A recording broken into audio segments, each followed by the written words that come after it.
Marina, no mai haere mai. Welcome to the ordinary meeting of council this morning. I don't believe we have any apologies this morning. Are there any declarations of interest? Haven't made aware of any. Before we go any further, I understand we have a new staff member here. Welcome to Gary Andrews, who's the People and Capability Manager. Welcome aboard. Right, we'll move to item 4. Well, we actually will go past item 4 at the moment because Doug Fraser's presentation, they're having some difficulties with it. So we'll go to item 5 and come back to item 4 when it's available. 5 is the confirmation of minutes for the extraordinary meeting of council on the 18th of October. Are there any corrections? If not, would somebody like to move? Moved by Jeremy, seconded by Phil. I will put the motion. All in favour will say aye. Aye. Aye. That's no, carried. Right, we'll move to item 6, which is the adoption of committee resolutions. The first up is the Civil Defence Emergency Management Group meeting of the 29th of September. Neville, would you like to comment on the meeting? I move that Chairman answer any questions, take it as read. One of the main purposes there was just to show that emergency management taking steps to prepare the measures and controls for their actions during an emergency. When you come up to how to declare an emergency and what happens during it. No, thanks for that, Neville. It was a little pack given to the chairs and deputies, which will be quite useful in emergencies about to be called, but all the information's there, so that was very good. So you'll move the resolution? Well, I'll second it because I was there. Any further questions or discussion? If not, I will put the resolution. All in favour will say aye. Aye. Right, we'll move to the Risk and Assurance Committee meeting of the 4th of October. Isn't it? There's no corrections. Would somebody like to move? Moved by Lyndall, seconded by Jeremy. Any further discussion? Not, I will put the resolution. All in favour will say aye. Aye. Aye. Right, we'll move to the Regional Services Committee meeting of the 18th of October. Peter, would you like to comment on the meeting? Yeah, thanks, Mr. Chairman. It was quite an involved agenda, but the last item is quite noteworthy, which is the job alternation at the end of project report. So those two significant projects, especially the Area project in Fjordland and the Reading Fjordland Buffer project too. So that was of some significance. So look, I'm happy to move. Second by Eric. Any questions? Put the resolution. All in favour will say aye. Aye. Right, we'll move to the Strategy and Policy Committee meeting of the 18th of October. Linda, would you like to comment on the meeting? Thanks, Chairman. 2 things. Item 1, the climate change and community resilience update. Just wanted to once again recognise the cooperation from the territorial authorities and the work that our team have done to bring that together, because getting some common ground there was probably challenging. So well done, and really pleased that that's taken that next step. And item 5, the submission on the proposed Gore District Plan. Pleased to see that that paper's attached, and we can perhaps comment on that later. So that I will move those recommendations. Thanks. Lyndall, seconded by Phil. Any further discussion? I'll put the resolution. All in favour say aye. Aye. Right, we'll move to the Climate Change Subcommittee meeting also at the 18th of October. Phil, would you like to comment on the meeting? Well, that's actually no, it's which era? Yeah, so that's right. Morris. We received a report from Neil Selman, the baseline, about the amount of greenhouse gases that the council emits on an annual basis. So if I recall, it's about 1,600 tonnes. So it's really good that we've got this in place now, that so that we work towards reducing it to get to our goal of being net zero by 2050. We get there on the way as well. So we're not going to leave it all to the last minute. We're going to be actively working, and other councils doing this as well. The Invercargill City Council has already done it, and the Gore District, Southland, are yet to do so, but it's in their agendas as far as I know. So that was the main thing, and it was a really good thing to achieve. So you will move the resolution? yeah, yep. Second by Alistair. Any questions or discussion? Not, I will put the resolution. All in favour will say aye. Aye. Right, we'll move to the final one, which was the regular committee meeting of the 19th. I wasn't have it move that, pretty straightforward, but for any questions of me. Moved by Jeremy, seconded by Lyndall. Any questions? If there appear to be any, I will put the resolution. All in favour will say aye. Aye. Right, we will now return to item 4, which is public forum, and I'll welcome Doug Fraser to come forward and address. Sure.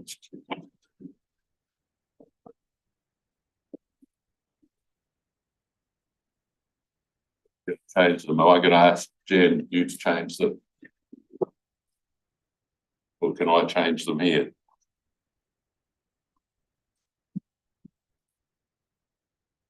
Yeah, you should just bring it to the roof, down, and move it. Okay, thanks.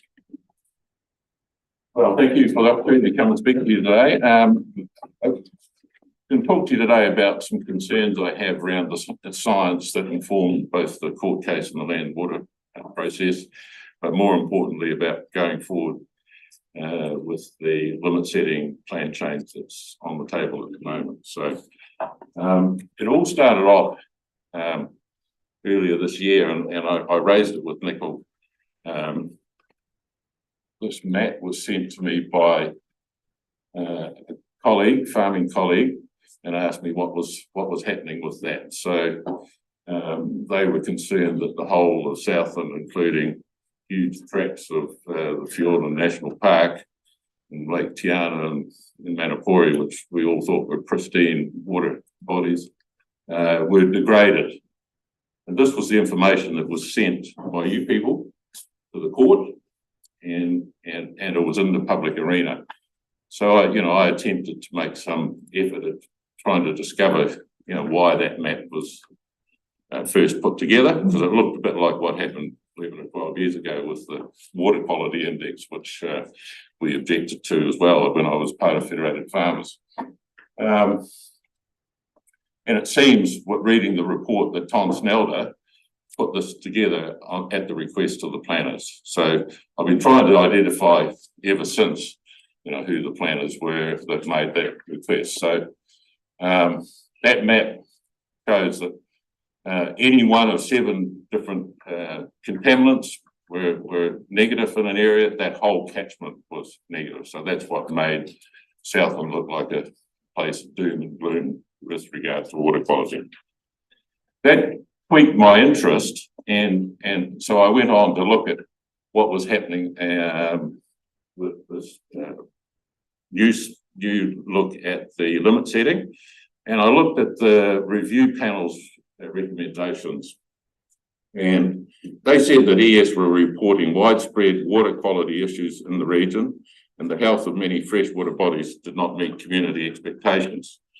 And ES has consulted widely with the community to develop draft freshwater objectives for the region. And, some of you are probably aware that I've been objecting for some time now, but about the lack of consultation with the community on these issues and the lack of any economic analysis on which to, for the community to weigh up the pros and cons of what they want as far as water quality in the area. But they did go on to say that the high degree of uncertainty surrounding the model predictions, and noted that they were mindful that the data was sparse and the assumptions of any of the instantaneous links between land use and water quality are likely to be incorrect. Observational studies tended to support the model predictions of a widespread risk of periphyton growth, in contrast to monitoring data, which suggests widespread compliance. So the models didn't report what was being found out in the river testing. All models under review have been developed in a data poor context where there's a significant lack of understanding about the core processes. So those sort of comments in that report that came back to you made me look a wee bit deeper and see what's actually happening on the ground. So I went to the ACE report because I knew they had done more testing than the usual testing sites. And I noted that the Thornbury test site, which is one of your official sites, the only contaminant that was a problem was E. coli. So I suggest that perhaps Fish and Game should be responsible for that one, not the farming community.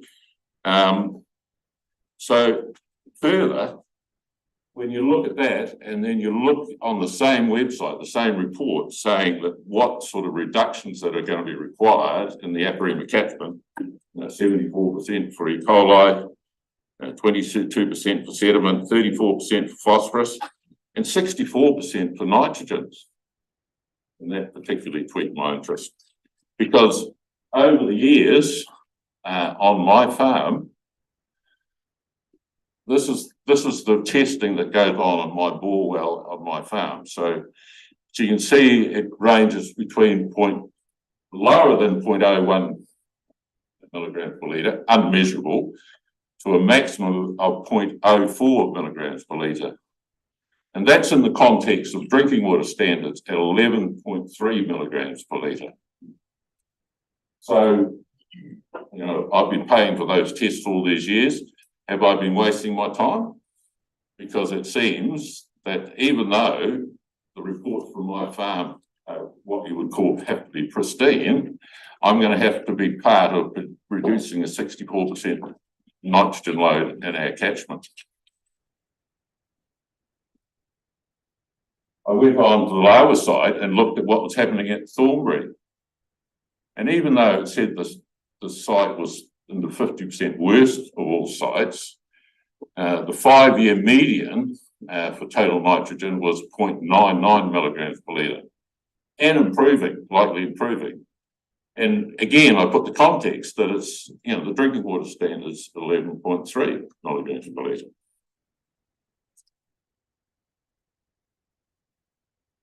I don't know, is this the scientists or is it me? Because I'm confused.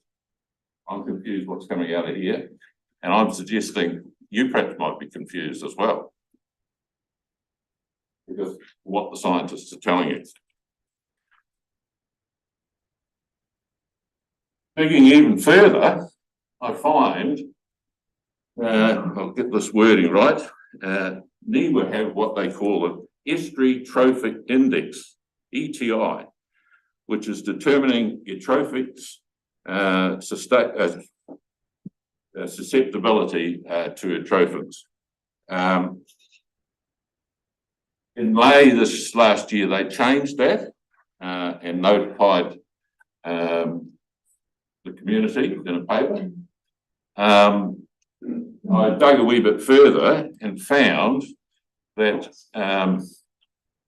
Dairy NZ wrote to, let me just see the list, to your chief scientist, Karen Wilton, to Tom Snelder, to Ken Taylor, all back in August this last year, noting that this change is in place and have had no response. So the loads provided to set limits in both the New River and Great estuaries, which is what I'm concerned with, have now predicted susceptibility for microalgal in the C band, not the D band.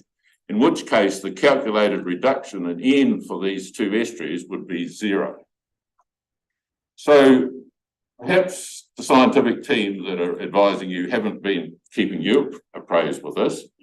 Perhaps they didn't want this, had the wrong message about what narrative they were, that was coming from this organisation. I'm just getting near the end, Mr. Chairman.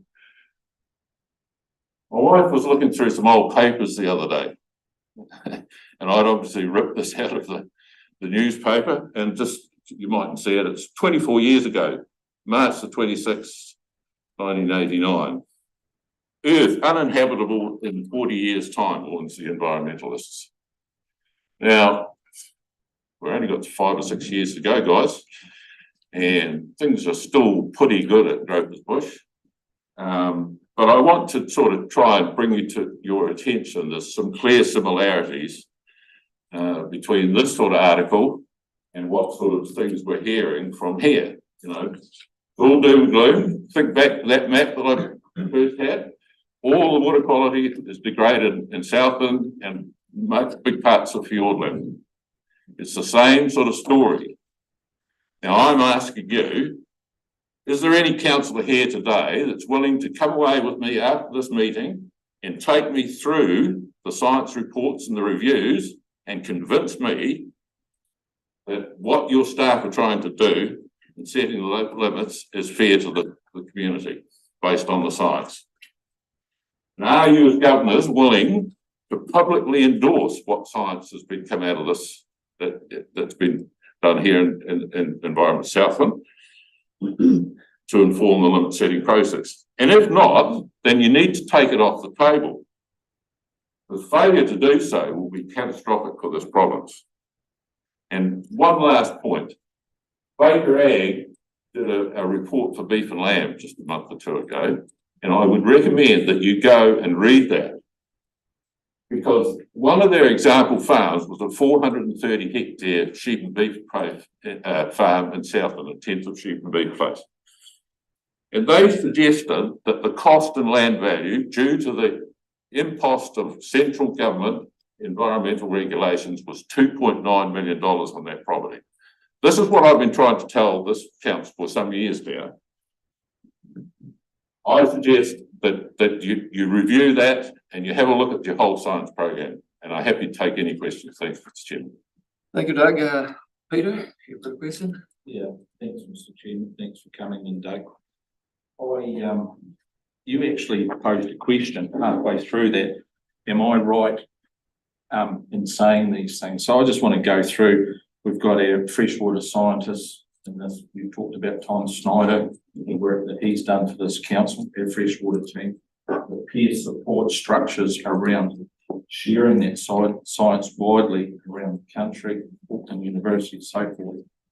So are you telling me that you're right and all that structure is wrong? No, I'm just quoting directly from Ken Taylor et al.'s work.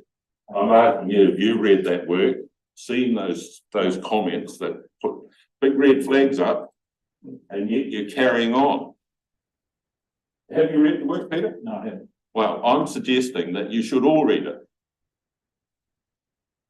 because it's irresponsible, because the effects on the farming community and the total Southland, if you sort of put these numbers on the table, is going to be catastrophic. And I don't use that word unadvisedly. It is a terrible Catastrophic. It's like that headline, uninhabitable for 40 years. Yeah. That's an extreme view. You're providing an extreme view using that. We're getting into a debate. We're not allowed to do here. Okay, take one more question. Eric. Thank you for presenting, Doug. You cited the testing on your own freshwater bore. Yep. How representative and what information do you have that is similar in all of the bores in the Aparima catchment? Do you have any info on I'm not that? sure, Eric, and I mean, so that's, I suppose I should have asked here, but that's the sort of information would have to be source from here, because it's, you know, every year I pay a sum of money for that bore to be tested. And and it's been flatlining like that for years. I don't see why I should have really have to carry on doing that. Another issue, but perhaps, the staff should review. Yeah. Thank you. Yeah. Like when Morris and Jeremy, then I'll.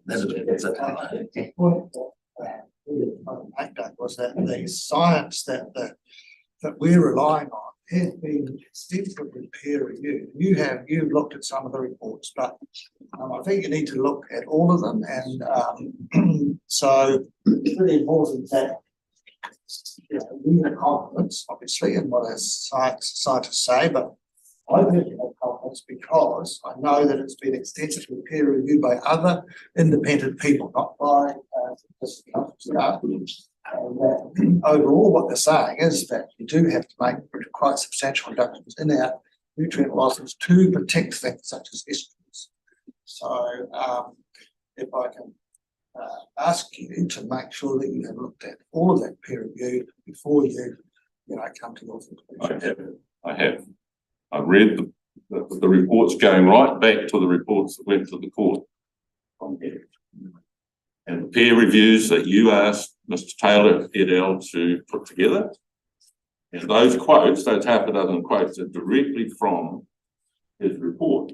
Now, I'm suggesting even those small comments were big enough to put up a big red flag for you. But I'm asking you, have you read the reports, Morris?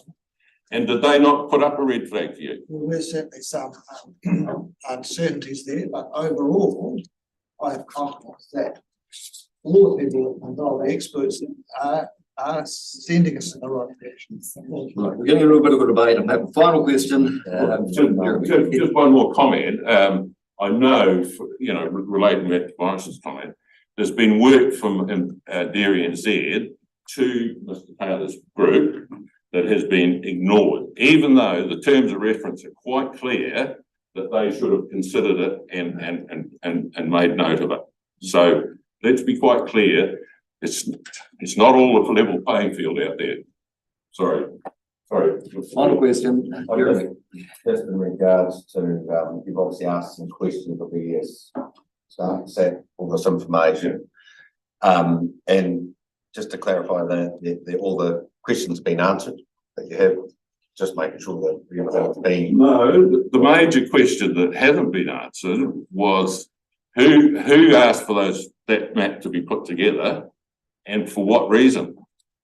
And I've been referred back to papers that say that the court asked things for things to be done, but there's never been somebody put their hands up and said, okay, I'm the planner that asked for that map to be put together, which doesn't tell you anything other than paint a picture of doom and gloom.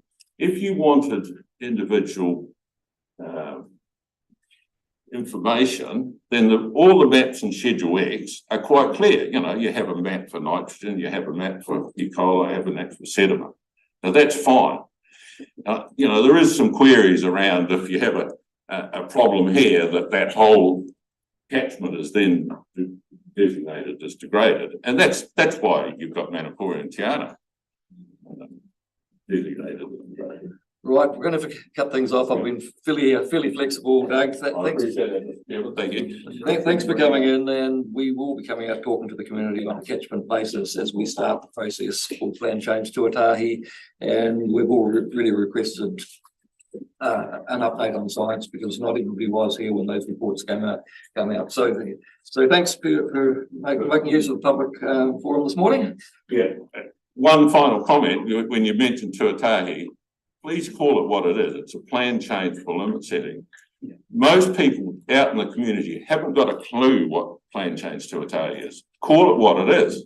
Call it as a plan change for limit setting, and people will be able to focus on it. So just a final comment. Thanks. It was actually the first plan change to our water and land plan, which has struggled its way through the Environment Court for the last 7 years. But thanks, Doug. Yeah, we got your time. Thanks. Okay, we'll move to item 7, notification of extraordinary items urgent business. I'm not aware of any this morning. questions? I'm not aware of any questions this morning. So we'll move to item 9, which is Chairman and Councillors' reports. There's an update there on some of the meetings I've attended. I've been on leave for the last couple of weeks, so I haven't done any further updates, but any verbal reports. We've got a couple of written ones. Lyndall.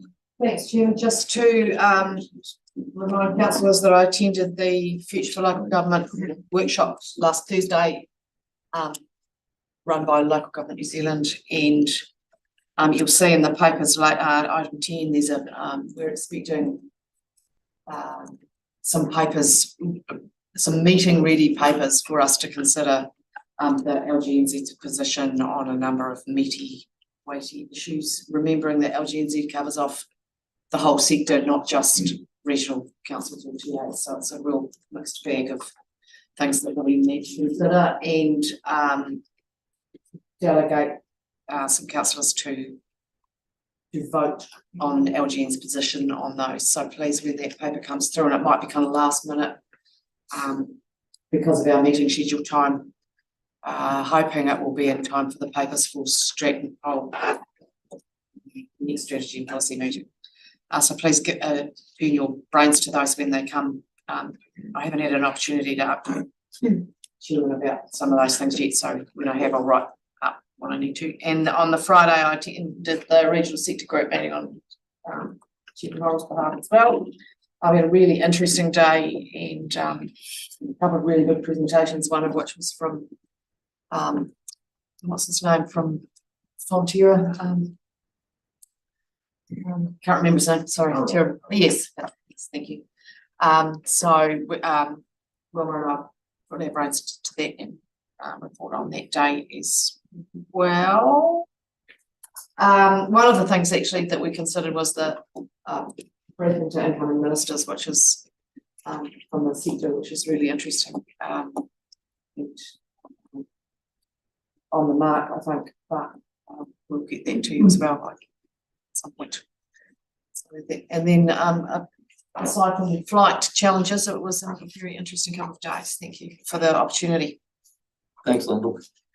Any further reports? Morris. I get a question about that LGNZ. I know they have a thing called a Malata Carbon Portal, which is a standardised way of measuring carbon in organisations such as local government, and that's something that is to be encouraged. So it's really good that they're on to that everybody's doing their measurements in the same way and using the same methods. That's really important. Thanks for that, Morris. And I'm quite encouraged that there's a wee bit of horsepower going into that regional sector group so that we can get the benefits of consistency and not having to reinvent the wheel, which was a really good move. Any further reports? Jeremy. This is more of a community thing. I've been to various meetings around a roadshow, very large industry in Southern, and probably more in the sheep and beef sector, but there's certainly real concerns at the moment, the economics of this industry and what's happening around the world with climate change, especially in Australia, is having a huge effect of the change of weather patterns, and we're hearing over there that farmers are actually putting animals down rather than they're worth nothing at the yards, which has an effect of flooding markets. And there's a huge flow on effect, thank you, Phil, effect that will impact certainly our community in the next year. And it's just a good heads up as we're talking with rates and talking all these things, that there's things happening around the world that are having a huge effect locally, especially within this one industry. And I just thought certainly, and even from the banks side of things, they're certainly looking at that industry reasonably. Everybody's got to sharpen their pencils and make sure everything's right. So it's a bit of a worry actually out there at the moment. So I just want heads up what's going on. Phil, Just clarify, you mean there'll be market effects, market driven effects, is what you're saying in terms of the effects That's that. basically, there's a glut in the system, and especially obviously heading into China. China has a major market for this, for the sheep industry. It's low on effect here, so it's, and it's, yeah, so it's a wee bit all about Australia, what's happening there with the droughts. So, and that's climate, basically change. Climate depends. well, just before I take Peter, having just returned from Queensland, I can confirm what you're saying with that area up the East Coast is incredibly dry. Forest fires, we also heard the same stories about stock being put down. And I think the Reserve Bank's likely to increase the base interest rate, and they're talking a longer time. So all those factors are going to have an impact. Peter. Yes, thanks, Mr. Chairman. I'll just support what Jeremy's saying. It's the big three, farm working expenses, are costs of money double. Product prices significantly dropping. Most sheep farmers have lived with the two, but we haven't had all three in that position for a while. So. Any further reports? Here's one on my one too, that's, on the agenda. Yep. So maybe. It's okay, Mr. Chairman. I'll take some questions. I think the report out myself and Bonnie went up to Hamilton, and of course, I think Wilma was meant to go, Jeremy, and then they just worked down the list and highly beneficial. It's a fantastic trip, and it really gave you a great insight into what an early settlement for Tainui did for them. They got on the ground quickly, like Ngāi Tahu, and really saw the growth of their investments. And it's quite stark when you go around the city of Hamilton. They're very proud of their investments and their logo and their names everywhere. It's pretty hard to hide from. But and I just put in there of the 68 rise through the region. They all come together, and it probably hits home of the simplicity of that structure here in Southland that we have to deal with through councils or partner with through councils. So yeah. So look, I'll take any questions on that. Jeremy. Just one question in regards to, obviously they have I believe to take an 80-year cycle to return the river. It is still degrading. Degrading. Do they putting structures in place to, if they've got a 20-year, view that we need to get the degrading stopped, or that's the overall end result, but yeah, well, intermediate sort of probably result. won't answer your question, but just a commentary on that is once you go up there, you see the rate of expansion around industry around that area. It's quite different to this province in that. And there was a really great example. I can have some time that the regional councillor, he's one of the co-chairs of the River Authority, stood up straight away and said that some years ago they knew that there was going to be a huge conversion from forest land into dairy conversions, and it added 200,000 cows within a decade to the catchment. He said before that they were in a good management practice only regime to get the river down to where it needed to go. But he said now they're looking at land use change throughout that catchment. They warned the Clark government and the Key government about this, but they weren't heard, basically. So they have some things that they can look back into their recent past that they took the wrong turn, but it is what it is. So yeah, they've got some major challenges, most definitely. Yeah. Robert, have you got a? Yeah, just a question, Peter. Okay, so you spoke about dairy. What, was there any discussion around sewerage entering the river as a system and changes to that? There was a wee bit there too, but I go back to that, it's heavily industrialised up there. When you see the plants on the river, you've got some large meat processors and so forth there. So farming, while Waikato's a very strong farming area, the conversations probably weren't as pointed around farming in Hamilton as they probably would be down here. So, yeah. When I look at that area and I look at this area, I think we're getting on okay and we're sort of moving things on. Okay. Yeah.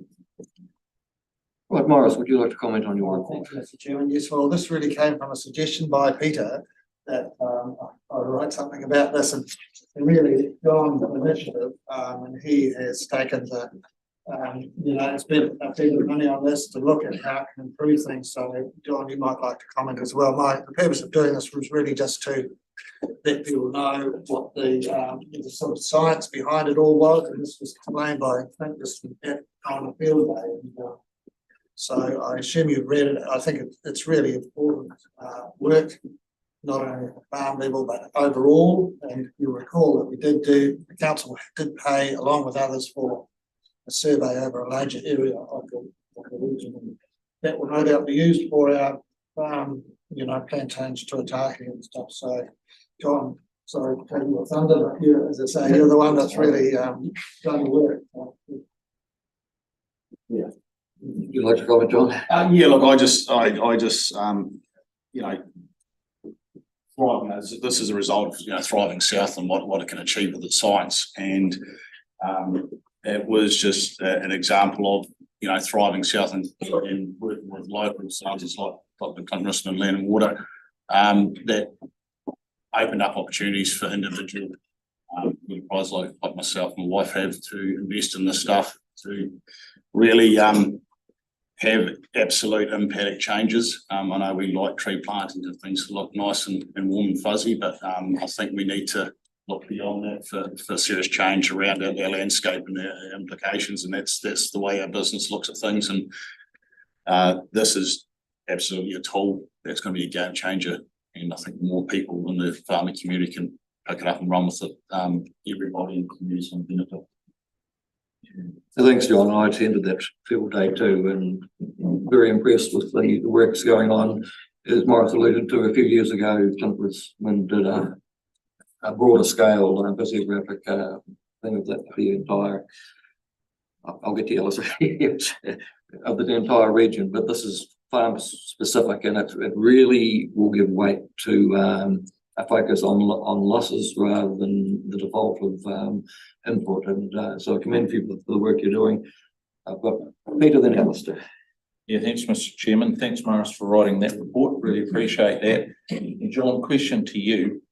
When you look at that, and I was sitting there at that field day, all I could think about is that this can be wrapped up in a package, a commercial package for a farmer to go out and purchase that can potentially save them money. I look at a payback, so you look at an investment and then you look at a payback in terms of savings. Have you got your head around what sort of savings in terms of a payback? Every property is different. Like for us, it was within a year. For some people, it might not quite be that quick. It's got because it's so property specific. It's hard to calculate, but everything has to have more than one win, and for us, it's sort of 3 wins. It's giving us direction of management. It's giving us an understanding what our losses are, and it's also giving us financial benefit around management of nutrients. So, that's sort of how I approach it. Really. It's pretty obvious to see the benefit that the partners in this project see in it with the investment with the transport company. That was quite incredible what they've invested in. Yeah, it's really making individual companies focus on what they can do within this, because whilst it's relatively new, it's in a format that most people can understand, and that's the important thing. Alistair. I think with this system, it's a game changer complete, and that if we're going to try and measure, forget this limit setting thing, plan change tuatahi, because we've got to measure on the outputs of what's going on. And at the moment, I don't think we understand what all the soil types are on the farms to make that assumption by just changing the stock that's carried on it. So I see this as going probably, well, I'd see go right throughout our province, because it's science is going to make it work, and if it's not this, there'll be something similar. And we can actually then limit and work out what the hell's going into our rivers. Jeremy. The only comment I was going to make, trying to think about 10 years ago, similarities to, I was doing submissions to the local councils, talking about the buildings they were doing, building libraries and all these things, but it was actually the important stuff was under the ground. And obviously Three Waters has come into play about the infrastructure underground. Under the ground. A lot of the time, it's actually the stuff you don't see is actually important stuff. And this is similar to this, that this is actually understanding what's going on under our feet and how we would work with the soil types and the way things work. So it's really important, and so I can see it being really important in the future. And it's people like to see trees being planted and being fenced off and all that, but actually the real stuff is actually understanding what how the ground, especially in farming, as we know, we're learning. So and I can see that in the future, that it'll be actually how you farm. This sort of technology will come into play. It's actually understanding what you're doing. From the public, it may not actually see things being done, but it's actually how you farm the land with that information is going to be hugely important. So it's certainly very, very positive stuff. Good on you. Right, we'll move to item 10, reports. First up is the Chief Executive's report. Wilma, would you like to comment? Thank you, Chair. Kia ora, councillors. The report, I realise we have quite a few other matters, some of which are referred to in this report to get through on this agenda. So I'll just point to some of the highlights that haven't already been discussed or are to be discussed later. So clearly we've had an election since the last council meeting. The impact of a change of government is yet to sort of be fully felt. So we are paying attention. The sector is paying attention. As Councillor Ludlow discussed, we did discuss this at the regional sector meeting on Friday.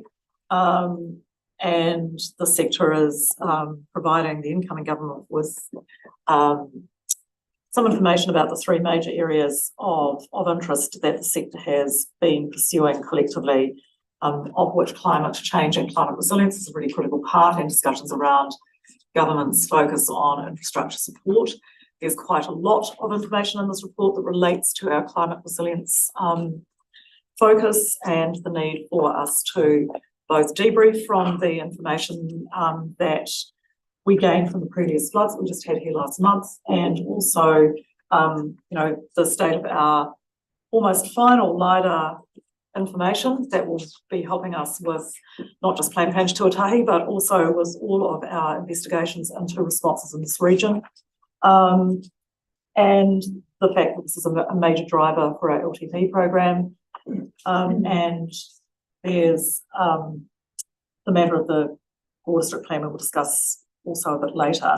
In addition to that, of course, there's a bit of a highlight in reflecting on the community awards that took place last month, which is an annual event which has an extraordinarily good response from the community and is well received by the sector. Very, very good outcome this year. We've got good responses from the judges in relation to the quality of entrants. But it's what happens after the awards that matters, which is the ability for us to actually be working with those award winners and those of the finalists to bring learning from leaders in our community on sustainable practice. And this is a really major part of the communications teams, particularly social media information. And so that is continuing now. You'll expect to see a lot more information in the media about those winners. So thank you. Please feel free to ask us and the senior managers questions. Questions on this report? Any idea of the time frame for the High Court decision on their appeal of Rule 24?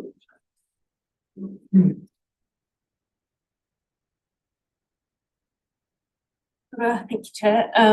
Short answer, no. That Mr. Moore was certainly buoyed by the fact that it was quickly wrapped up and wasn't dragged out. So we had 2 days booked, but we only needed the one for the actual hearing. The judge was across the matters, and Philip was quite confident that we should hear pre-Christmas, but he was not wanting to make any promises about when the judge would do that. So we might be in line for another Christmas present from a judge this year, but we're entirely in the hands of Bosch. Thanks, Lucy. Further questions? Lyndall? Yeah, thanks, Chairman. Just to follow up your last comment, Wilma, about the community awards, wondering if it's possible. I've been advocating for getting some of our previous winners in to council as part of the invitations or whatever, because you know, in the fortunate position of being a judge, I get to see and hear from everybody, but not everybody in the room does. So I wonder if there's a way we could get with it without being frightening or stuffy about it, getting some of the winners and to present to councillors generally in some way, shape or form. And thank you, just while I've got a minute, thank you to Councillor Gibson for his company and for the staff for helping that lovely evening. And I got some great feedback from people who've never been before, actually. They were very positive. So thanks very much for the opportunity again. Can I make a comment with that? I believe that every council in this room should do that. Judging. Now, I'm sorry, Lyndall, you've been on there for 4 or 5 years, but I believe my welcome. I believe it should be changed so everybody actually gets to see what the hell's going on in this province, because it's amazing. There was a lot of people we never or couldn't get to the you know, to win, but by God, they had some good ideas. So, Mr. Chair, I'd like to just make a comment about that. One of the things that we are looking at in the sort of refresh of the communications plan is the real advantage of 27 years of alumni that we have from this awards program. And I think that there's real potential for us to be using that alumni process, you know, to bring that learning from leaders and to look at sort of how things are going in this region. So in some ways, councillor, it might take many awards to circulate through the council and maybe some councils will miss out on an electoral cycle with that, but there may be better ways for us to actually ensure that all of you get to see what's been going on in the region. And I think that's a really critical part of the post-awards work. And I think that's a real opportunity for us. And so that is a live conversation about how to extend that and to ensure that there are field days and ability to actually go and see what's been going on. Peter? Thanks, Mr. Chairman. I'll just your report for the first sentence. At time of writing, a new government has not yet been formed. There is a lot of expectation around the community that there will be policies that are in place now that may not be in place by the end of next year. Sure. And a lot of people that I talk to sort of believe on election night what was said will happen the next day at this council. Do you think we should give some thought to communicating the process and how long that may be drawn out before we get any official word coming through ministries to if there's any directional change on any policy, as opposed to people thinking that we should just drop stuff the Sunday after the election? I just want to get some sort of clarity on how those processes work. We have to wait till ministers are appointed, portfolios are appointed, and some sort of policy triage takes place within those ministries. And by the time that feeds back to this council, it could be some time away. So any general comment on how that works, please? Okay. So we're very aware that with a change of government comes change in policy direction usually, and an opportunity for government to actually put its mark on its first 100 days. So our expectation is no different for this government. There were certainly many signals from the parties that are now in coalition discussion about what the bottom lines might be in that discussion. So again, we're very aware of the matters that may or may not come to us from central government. How that plays out is entirely over to the government and what it prioritises. But because we know what was said in the lead up to the election, and we know that there's a high level of community expectation for change, we expect some change. So our capacity to respond to that is something that as a council, as staff, we're aware of, as a sector, the chief executives are aware of, and really it's over to the government to be providing us with the advice on the detail of that. I think we need to be able to respond to it quickly, which I think is to your point. But I think the fact that we're actually aware of that and we're thinking about it actively will help. And but it's really, you know, who knows? We don't even know when the government is going to be formed. Is it going to be this week? Is it going to be next week? Is it going to be another week? So Just to follow up to that, just a further supplementary question. Are we duty bound as a council to continue on with existing policy from the caretaking government until we get new direction coming through from those ministries? Is that well, process? we're an organisation statute, so we're operating to the existing rules of the land. Where there is, we are, however, aware, as I say, of what the pre-election conversations were. So we're aware that we may be required to think, change, consult on a variety of matters. So yes, we're being judicious in how we proceed at this point. Thank you. We are bound by the rule of law. So, Jeremy, then. Just got a question around the synthetic nitrogen reporting. I'm just looking at that. A couple of questions in regards to, obviously, is Southern one of the higher areas where they've got 90% uptake, which sounds quite good. I'm compliant here, aren't we? Well, it's a, you've got to, you know, people do the things when law comes down.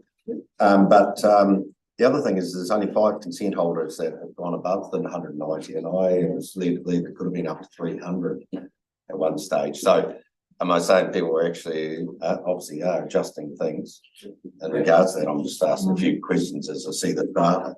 Yeah. So are we one of the higher ones, and are we actually seeing that people are removing a bit of nitrogen out of the system to comply with the regulations? Through you, Mr. Chair, I think it's probably worth commenting on. Yes, we're the highest in terms of response. I think we were the highest last year as well. So even though we were in an early implementation phase, and there was a little bit of confusion around the 3 systems, still Southland farmers responded highly. And I think with regards, and so probably worth to acknowledge the compliance team as well for doing the proactive work as well, but the farmers have responded and got on with the job. With respect to the fibre, I think I'm right in saying that's still being checked, because I know last year there was some anomalies with some of the data entries. So it just because the data may have been over, but that could be because the decimal point was in the wrong place. So we've just got to do some final checking. But resoundingly a good response from the farmers and staff managing that process. So I've got Phil, John, then Alistair. Phil. Yeah, no, I was just interested in the integrated national farm data platform, understanding that it's kind of linked to the freshwater farm plans initiative. Was there a sense, or I consider it would be a highly useful tool to have available to the nation and to the region? Was there a sense that MPI/MFE are committed to that project, or if the freshwater farm plan legislation was reversed by a new government, will that also drop away? Or the sense that this would have wider utility, I guess was the question. I guess the thing is that we can't really speculate on what the outcome of the policy changes that a incoming government may make on this. At this stage, this is the current state. Our issues really are about ensuring that should this go ahead, which we're expecting at this stage that it's going to, that there is actual clarity around the fact that MFE and MPI enable the sector to maintain it. So the focus is very much on building the system, but once you've built a system, you've got to actually continue to operate it. And so this is a matter about who's paying and who's helping to maintain that when it's a national requirement. So that's a very active conversation. whether there's implications as a result of any potential changes in regulation, that's another matter. Go on. It was just a question possibly for Lucy. So I said the report just said arable and horticultural excluded.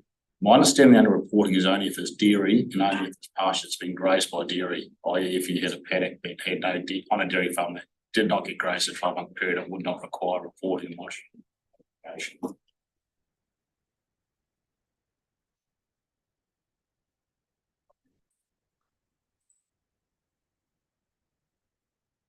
I look to Dr. Bruce, who'll probably have a more comprehensive response than I could. Also, response to the issue, that correct, Council Kempton, is specific in regulations as to what entities have to report on synthetic nitrogen seeds. So can I add to that, sorry, Chair? So in what time frame is it trying to encapsulate all pastoral farming eventually with reporting, or is it just that is the only framework we're reporting on at the moment? Yeah, that's a good question through Mr. Chairman. I haven't seen any coverage on the potential for that to be extended to other sectors that is quite dairy focused at the moment. Not outside the realms of possibility, but haven't had any needs of that type of agency. Thank you. Just on that, I'm assuming when Appendix N is underway, that actually if everybody's got a farm plan, they're going to have that sort of information in it.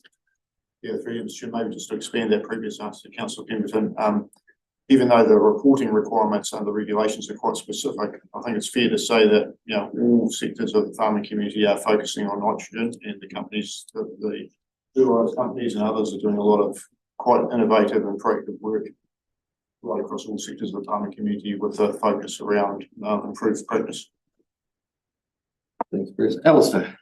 Yeah, I think the point you made for the number of farms down here being over the 190 case of Ian is pretty minimal. But simply because you go to Canterbury, it's just pushing it out through that irrigation, and they're up to 250 to 300 k's of Ian. So we probably didn't have that room to move. But the other point I'd make, I did enter one of them. It's probably one that's over 190 because I would have pushed the wrong button. But you can't make a transfer because you've got the information coming directly out of the selling company, fertiliser company, and you've got to put it in. Through you, Mr. Chair, you'll be comforted to know that we will do the checks though, because get the decimal point in the wrong place. Might be. Yeah, but then it points it up to you. Yeah, that's right. So it's quite a good system. Any further questions on Wellness report? Moved by Neville, seconded by Lindell. Aye. I vote on both, say aye. Right, we'll move to item 2, which is resource consent hearings commissioner / panel appointments.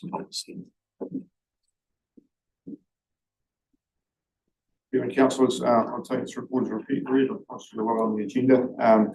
You'll recall, just to recap very briefly, the key drivers for this proposed change and proposed policy are to create some more transparency around the appointment of hearing commissioners, and also some risk mitigation around that process, which has been subject to some legal challenges in recent times. So amend the practice that's previously been followed by delegating to the consents manager to provide some more transparency and risk mitigation. Also enhance opportunities for Maori contribution to the decision-making process as well. The policy and the report were considered by the Review Committee on 19th October and endorsed without change, but the terms of reference for the committee don't allow it to amend the quorum and also to adopt the policy. So the other element of this about amending the quorum, just to explain the why on that. There can be times when you have to move to make hearing commissioner appointments quite quickly. Wherever possible, the team would be looking to work within existing meeting schedules and not have to call special meetings and things like that. But that's sometimes out of our control depending on the timing of things. So the idea of reducing the quorum from 4 to 3, perhaps a little bit more nimble, so it's easier to form a slightly smaller committee, particularly if there are times when the council is not available for various reasons. Take any questions, Mr. Chair? Any questions for Bruce on on this issue. We have debated at the strategy and policy, but I know it was actually Richard, was it?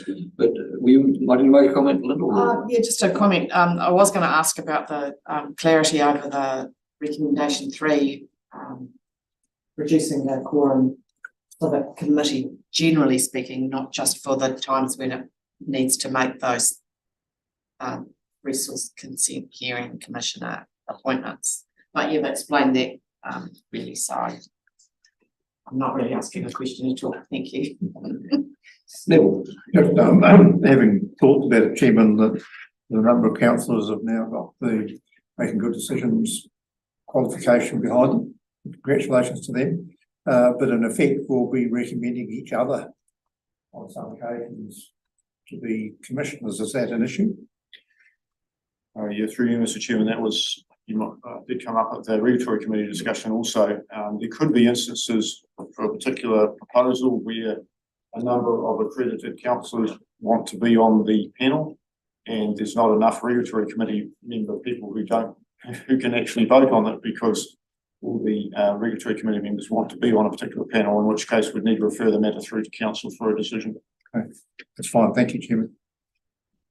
Jeremy. Yeah, I think on that discussion, we had a real good discussion working out scenarios of how it all works, and eventually it makes sense to drop the forum to make sure we three order through. I think it was reasonably comfortable with the decision making, and as you say, we've got the option to come to council anyway. We haven't got the numbers. I think we're pretty comfortable around discussing that. And I'll ticket it, but really good to see the changes we're putting in place. It will allow more council participation. It'll be more transparent. I think it's a really good move going forward. So thanks for the work you've been done on this, Bruce. I've had a mover and a seconder. I will put the motion. All in favour will say aye. Aye. Right, we will move to item 3, update to staff delegations manual.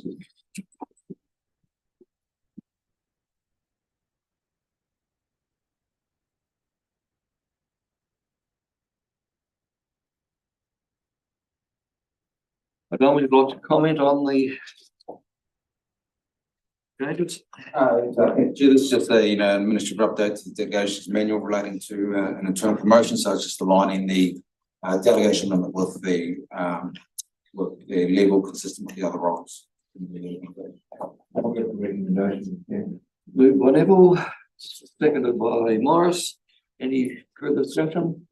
If not, I will put the motion. All in favour say aye. Aye. Right, we'll move to item 4. Attendance of local government zone meeting, which has been cancelled, so it's probably there was to be a possible Zoom meeting, I think, now instead. But Jen might want to update us on that. Am I correct that the zone meeting has now been cancelled? I haven't heard that the Chatham Islands zone meeting has been cancelled, but I haven't heard about the Huta one. I believe it has, due to lack of attendance, it has now been cancelled with the possibility of a Zoom meeting at 4 o'clock on the 22nd, which is probably a little bit problematic for us because we're on a real bus trip, a field trip. So as far as I'm aware, there was an email come through, I think yesterday, from Brian Cadogan saying that reluctantly there weren't enough to make it fly. Okay, I will move that the item be withdrawn. Second of that. So we have to nominate somebody to vote on their behalf. I'm assuming if it's a Zoom meeting, it's going to be just a bit of an update. So it originally was going to be a field trip out and around Balcrualutha, looking at what that council had been doing over recent times, and that was the main focus of the meeting. So, can I make a suggestion? Just share. If you've got a note, right? So I don't believe that nothing comes through formally about the meeting being cancelled first to us. So can we please check that and perhaps come back to this item, Chair, before we completely abandon it? So we'll amend that to letting it lie on the table till later in the meeting, if that's, Yeah, to have that confirmed. so I might just, get Jan to have a look through your emails and then Jim. Well, I think what we're saying is we might just come back to item Yeah, four. but I'm asking if you need a motion to say. No, we'll just come back to it, Just go- Leave it till last time. Right, we will move to item 5, which is reporting of expenditure incurred above delegation authority. I've prepared this report and it is covering off all the expenditure that has occurred as a result of the shovel-ready projects and that's occurring above expended delegated authorities. There's quite a list of them. If you overlook some, I've put them all up today. There are payments going out to that on a monthly basis at the moment. That's in line with our delegations manual and as per the contracts that have been entered into relating to those projects. And so that, any questions? It's pretty straightforward. Moved by Eric, seconded by John. We'll put the motion, all in favour will say aye. Aye. Right, we'll move to item 6, Environment South and Murray constituencies.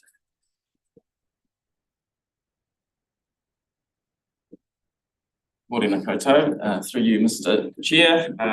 This item follows on from a work with the council regarding the working arrangements. In October, so early October, recommended that council receive the report and that we continue the existing approach that we have in regard to Māori constituencies. This is in alignment with the 4 Runanga. The Runanga were consulted through Te Ao Marama Incorporated, and you'll see their reply within the attachments. I'm happy to take questions or any further comment. Thanks for that, and I think it is an endorsement of the strong relationship we do have with the local Runanga, and I'll move the recommendation. moved and seconded. Any further comment? I will put the motion. All in favour will say aye. Aye. Right, we'll move to item 7, which is the compliance monitoring report. Study this refresh. Paul, and I think both Neville and I were quite impressed with the introduction. There's, I think, quite an improvement on the past.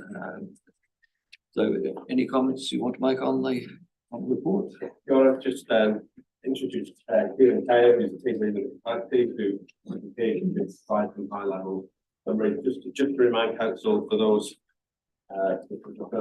we do this compliance report every year. Every year, it's a comprehensive report of the various activities that compliance team monitor of the year, and it's a culmination of a lot of hard work and focus across that team. So I'd just like Kieran, there's a couple of 3 or 4 high level points to make, and then we'll ask for questions. Yeah, thank you. I'll take most of you to read the report.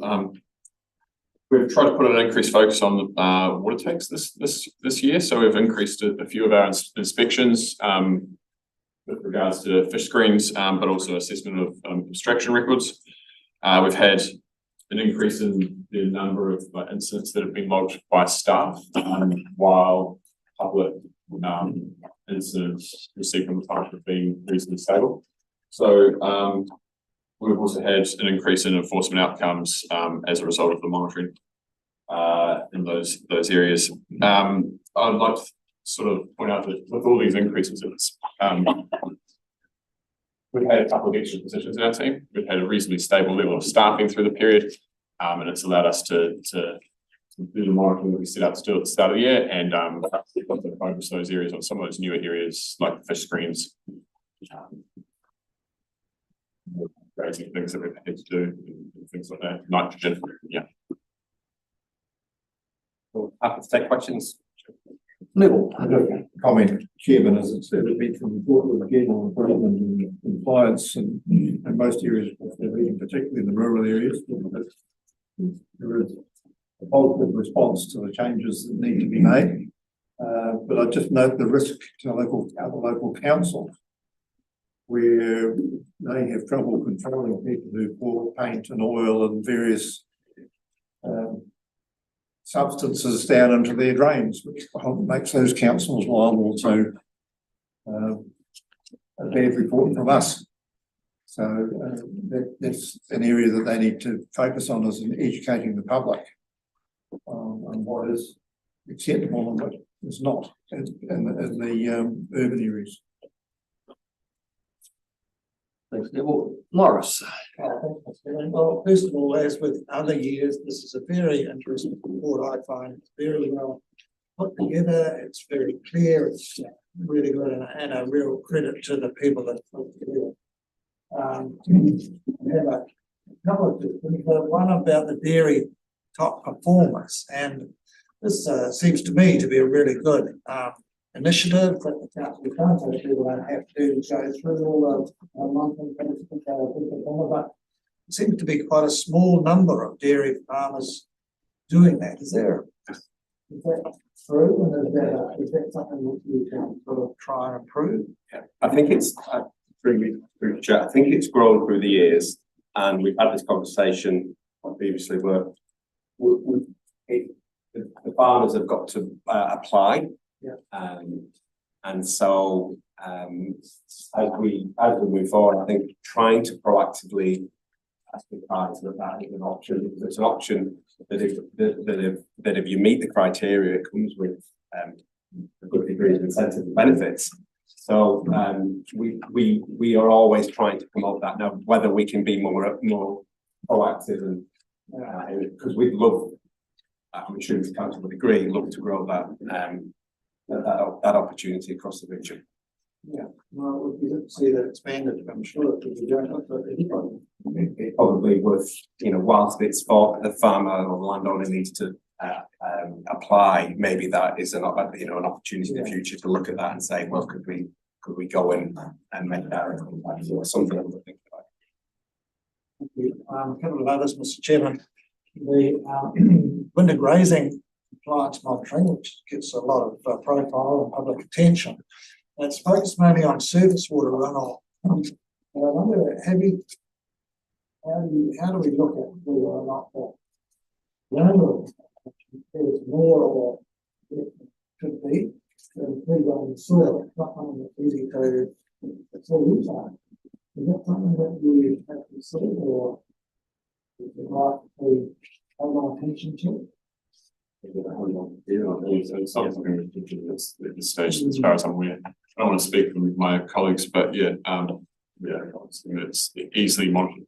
No, it's quite a serious problem, particularly for those people that live in areas where they're drinking the groundwater that's contaminated by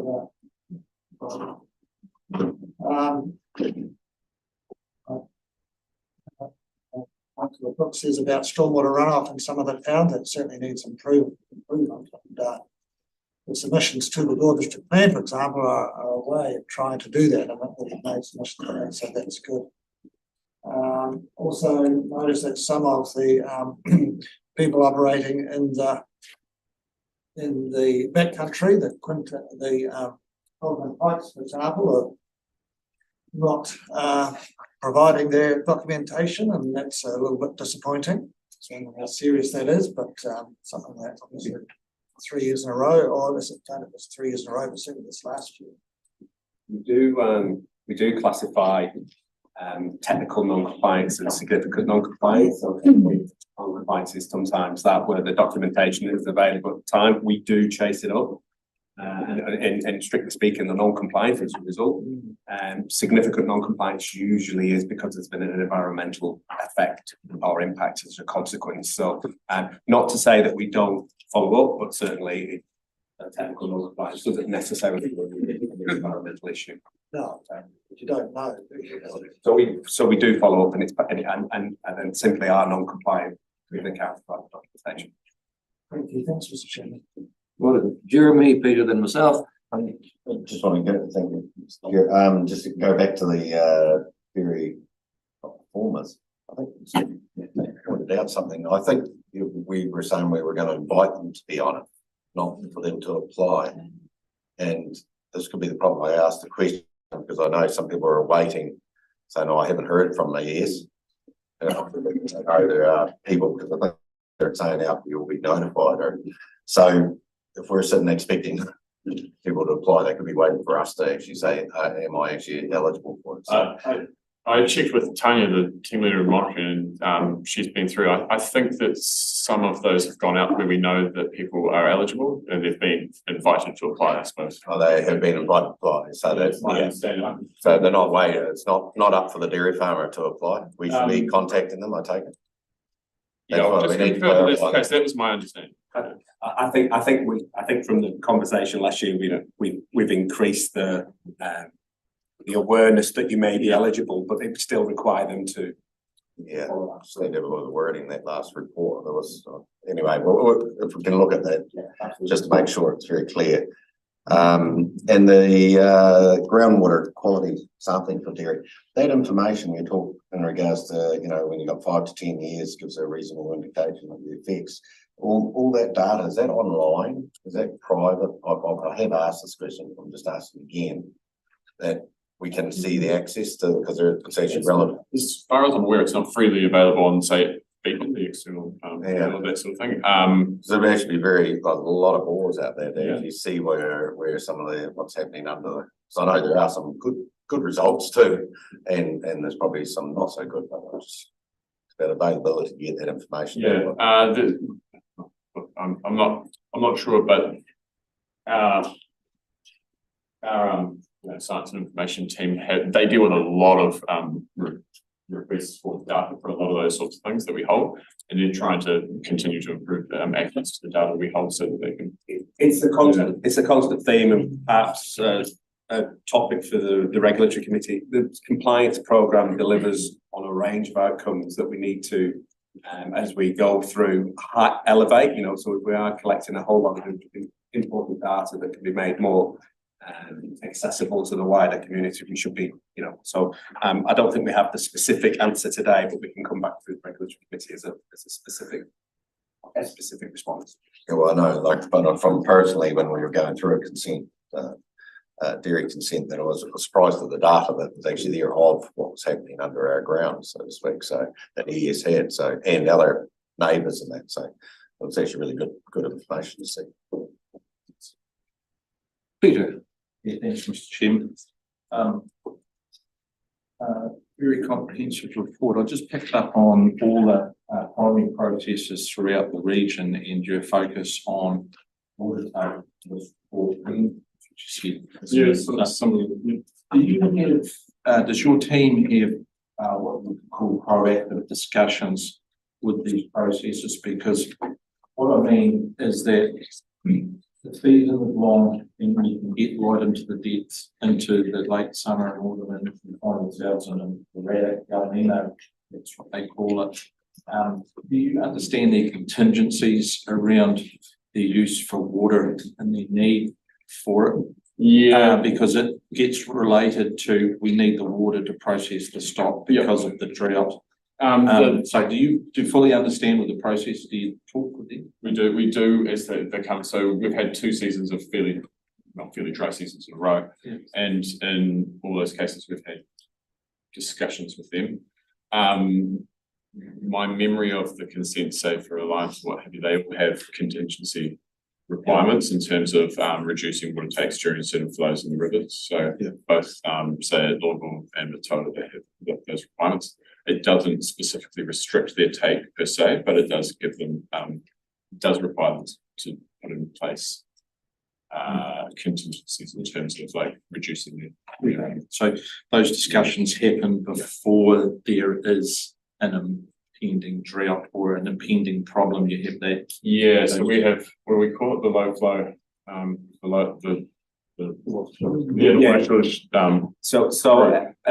council may be aware that for the last, well, I think since I arrived in 2001, 2002, we've had an annual water or drought response team set up. So that's now set up irrespective of whether we predict there's going to be a drought or not.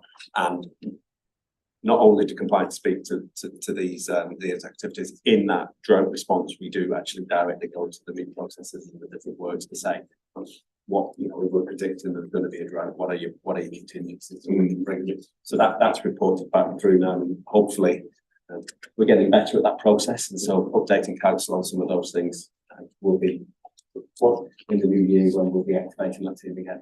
Start to get that information. Yeah. Thank you very much. Right, I'll take me, the comments that Jeremy was making, I'd also thought perhaps we could do a bit more publicity on the good performers. I know once in the past, we actually did it on a farm basis, but people changed. I think this is actually really good for managers. If they're going from farm to farm, if they've got sort of the gold star, it's actually probably incentivizes things for their employment.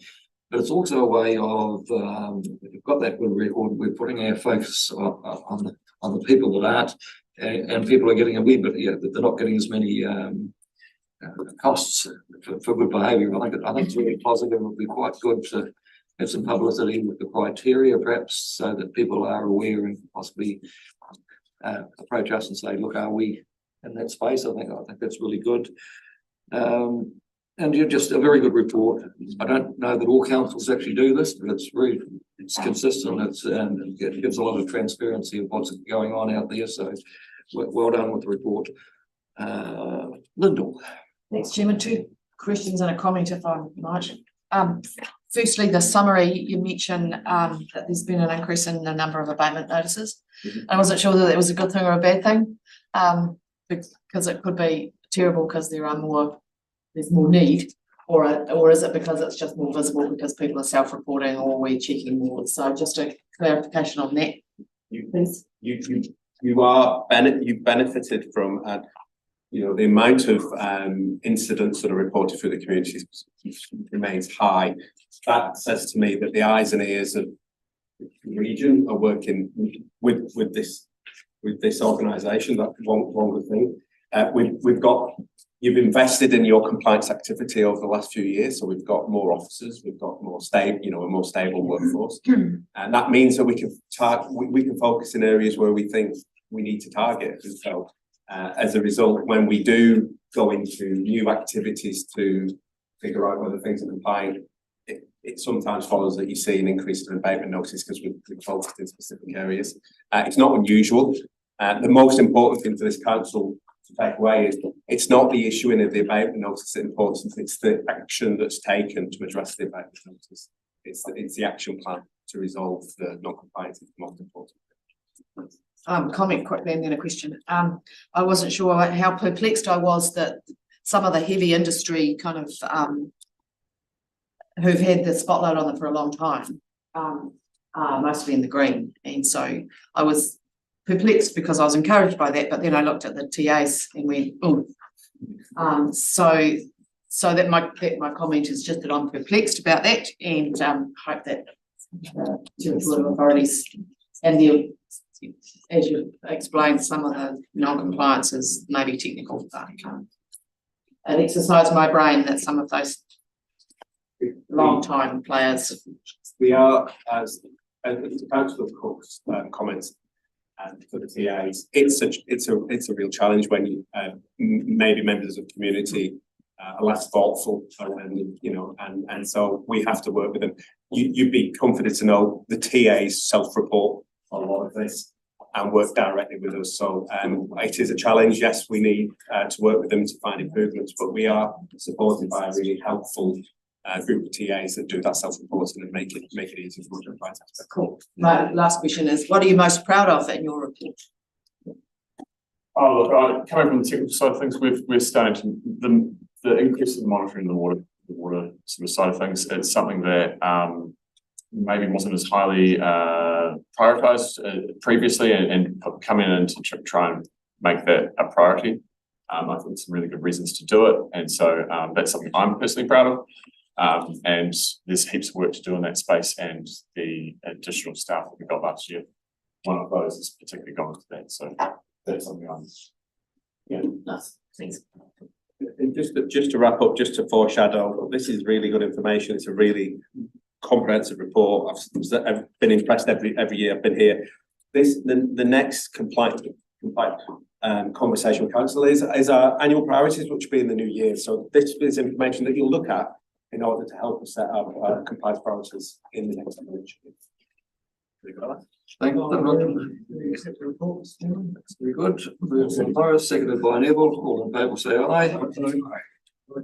Just briefly go back to the zone meeting. I think we can simply note that the report which appears to be cancelled and note that it could be a Zoom. So can I please propose a change to the recommendation so that you can take that minute? So the recommendations on page 50 should change to receive the report, note the cancellation of the meeting, and note a substitute Zoom meeting proposed on the 22nd of this month. You don't require doing anything else, councillors, because it may or may not happen, and it's likely to be a Zoom meeting. So that is. Moved by Neville, seconded by Phil. All in favour say aye. Aye. Thank you.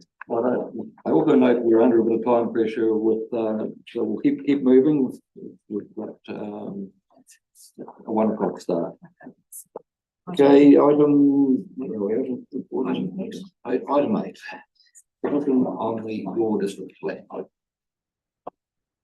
So the purpose of this report is to finalise the Environment South submission on the Gore District plan review process. So submissions closed on the 27th of November, and the draft submission highlighting points have already been through the strategy and policy committee. So effectively just seeking council endorsement on the submission. So the key points coming out of staff recommendations are some attention around natural hazard management, particularly around rural residential development on floodplains around Mandeville, northeast of Gore, and also the southeast side of Gore around Charlton Road. To look to rezone and intensify development on unprotected areas which are flood prone. Additionally, the staff picked up that, well, there is a level of protection with stock banks through the Gore Main Street and around Matara. There is still a residual risk of flooding that exists behind those stock banks. So all those stock banks have a design criteria for flood flows, but potentially at some point in the future, some of those stock banks may be breached. So effectively what we're indicating in the submission is that there needs to be a little bit of criteria for future investment development in some of those areas that still have residual flood risk that sit behind the stock banks. So just want to make councillors aware that that is being built into the submission process, not necessarily saying it's a no-go for anything behind the stock bank, but just a wee bit of tension around what that might look like in the future, particularly given some of the natural hazard disasters earlier this year around red zoning and buyouts and some of those sorts of things where local authorities are pick up some of that cost associated with the sort of red stickering and other key points are around the cultural landscape identification. So there's a Apatiano Tātai framework that Te Marama and the Board of Runanga have set up to assess cultural significant areas across the region. So that report was identified in the ratification package with the Gore District plan, but there's no reference of how that framework would be woven into decision making within the Gore District plan. So just seeking to highlight that through the submission as well. Other key points: climate change, Indigenous biodiversity. So happy to take any questions on the draft on the Excel spreadsheet, and seeking that the final submission delegation goes through to the general manager for governance policy to make a final decision to sign off. There's a couple of weeks to go yet. Thanks. Any questions, Lyndall? Not a question, sorry. Just endorsing your use of the natural hazards section on page 152, 3. supporting your suggestion to use the word avoid instead of manage. For NHP2 and endorse your comment about the floodplain and climate change considerations. Thanks. Move on. Eric, Morris, But just support and support those submissions on building in flood-prone areas. It's really important in this day and age, so what Marcus, that's very good. I'm happy to second the motion, but note that the current submission has got a lot of spelling errors and grammatical things that need fixing. I'm sure you're aware of those. So subject to that, I'm happy to second that. Thanks, Morris. And I note on the end of the item that lodging a submission reserves our position to participate in the Water District plan process, which I think is the important bit, that things can be modified a bit going forward, but I'm sure they'll tidy up those issues. So no further discussion? Peter? Yeah, just want to ask you a question, Marcus. Is there any significant movement within the plan on plantation? Through you, Chairman, there is a little bit with the identification of outstanding landscapes. So it does identify some outstanding landscapes around the Hokanui, where exotic plantation forestry needs resource consents and would be quite difficult to get. So there is a little bit of movement in that, but in sense of a general stance on no plantation forestry, it doesn't go that far. It's sort of saying these are the special areas that would be significantly impacted from plantation forestry, and you need a difficult resource consent to get through those locations. Assuming it'll also have to give effect to the changed NES on plantation forestry, including carbon now. So moved and seconded. Motion, all in favour, say aye. Aye.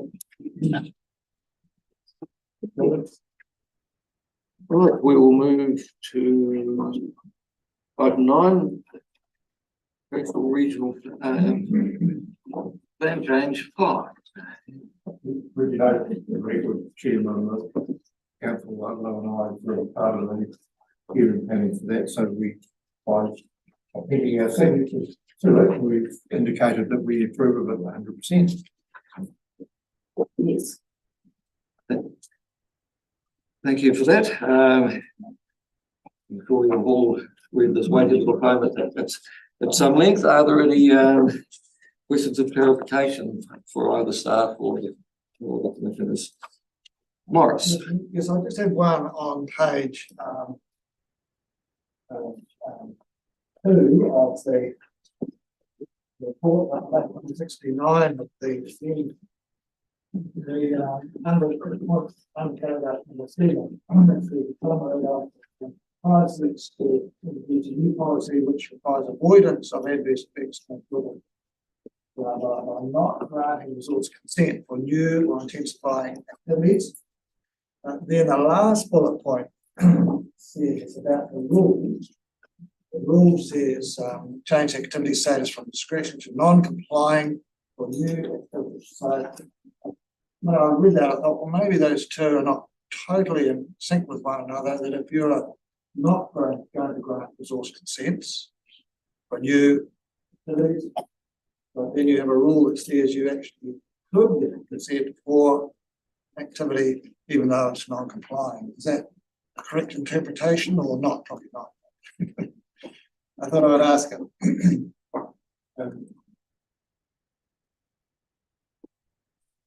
The policy says that there's to be no new activities, but the rule says avoid. Well, it comes down to the definition of avoidance. It doesn't say prohibited, does it? Although it's nice that.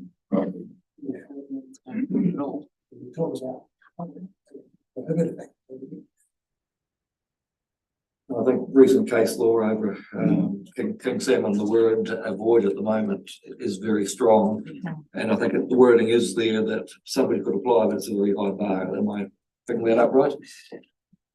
Yeah, that is the case that the intent of the plan change was, I think in the recommendation report to council is from the hearing panel is to, they reference it as holding the line in the sense of putting a cap at this point on those commercial surface water activities in Fiordland, so very much to try and achieve that. But just to add that is intended as a almost interim measure with the regional coastal plan review to come. So Fiordland is obviously going to be one of those to be looking at in more detail. Lyndall. Yeah, noted more specifically, Morris, the last bullet point refers to changing the status from discretionary to non-complying. So there are some that exist under discretionary that would now change to non-compliant, right? Which is different to new. And I suspect, having read some of it, that somebody might apply for a slightly larger boat or something and they're on a one-to-one basis. So that's just it's probably like the way I read it, it's not actually so much new activities, it's changes. Yeah, so if they had a discretionary activity status, it would become non-compliant and they would have to jump through different hoops or no hoops. Any further comments? If not, would somebody like to move the recommendation? I would like to do that. Seconded by John. Any further discussion? I will put the motion. All in favour will say aye. Aye. Against, no. Carried. Right, we'll move to item 10, which is LGNZ notice of special general meeting.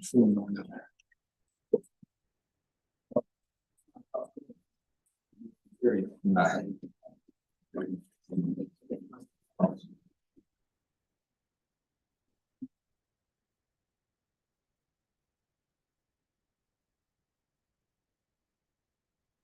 Speaking has been called by the local government of New Zealand, and it's following on from the two future by local government forums that have been held. Last one, which was attended by Councillor Ludlow and the Chief Executive. To allow all councillors to participate and consider a position paper that will be is currently still in play, in which council will get a very brief opportunity to look prior to the special general meeting. This is the first opportunity, the only opportunity we had for 20 hours to attend. There's a Zoom meeting online.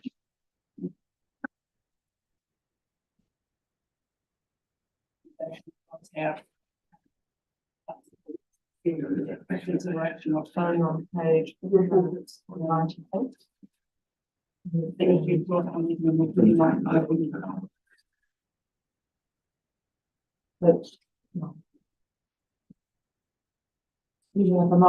This is the paper I referred to in my report earlier. And we've encouraged LGNZ to get those papers for consideration to us as soon as they possibly can, so that nationwide everybody's got time to consider, but take it in advance. So we are receiving it, considering appointing councillors. Anyway, I think we can have several. It's a Zoom meeting. I guess as chair, I'll put my hand up. Lyndall, you may want to. Yes, I would like to. Thanks, Chairman. Anyone else who would like to? Councillor McPhail, would you Right. Somebody like to move? I'll move the chairman, councillors Ludlow and McPhail. Yeah. Thank you. Seconded for that. It was Eric, was it? Yeah. All in favour will say aye. Aye. Right. We will. Mr. Chair, I just want to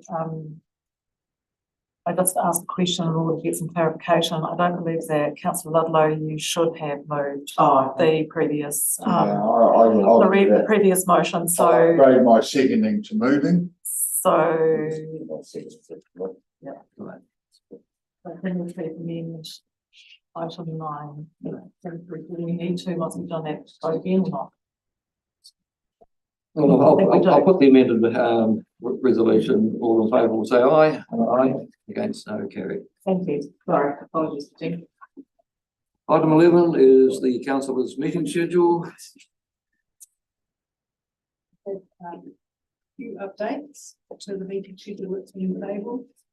Firstly, on Tuesday, the 14th of November, there's a gravel build-up site visit to Gallagher Road that council has followed and Dixon participating under 10:30.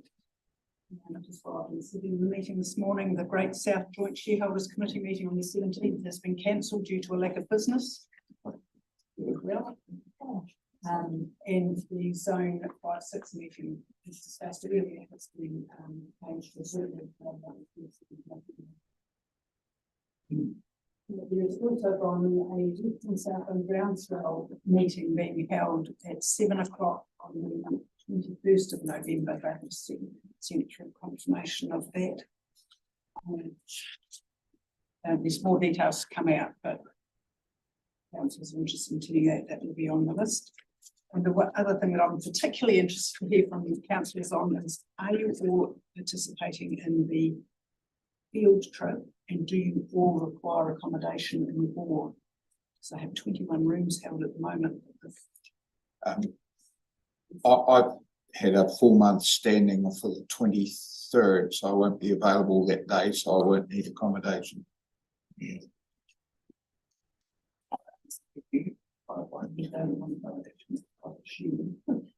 I'll let you know. So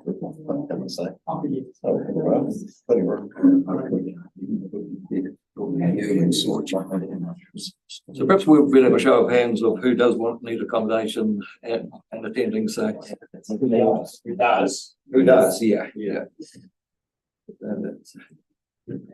It's a long way home. Also educators. Are there any, there's leave of absence requests? So just on the 15th, I've got a thriving meeting. That workshop, I won't be here. Yes. The purpose of the annual general meeting. Morris. Jan, the Wire working parties on the 1st of December, our 4 and 5 will be going to that. That's in Perth Hackbury.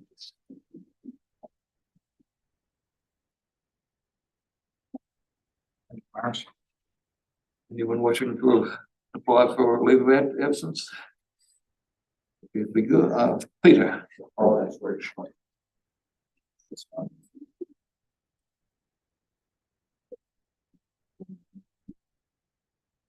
If there's nothing further, would somebody like to move the recommendation?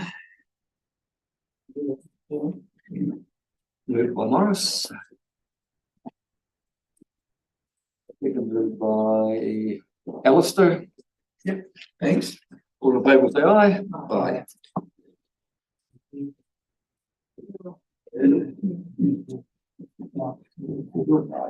Well, that will finish the there's no extraordinary urgent business that I'm aware of. That will complete the open session of council this morning. I'll ask for the reasons to go into public excluded while the Zoom is now off. I'll move again to public excluded, Mr. Chairman. You need to read the.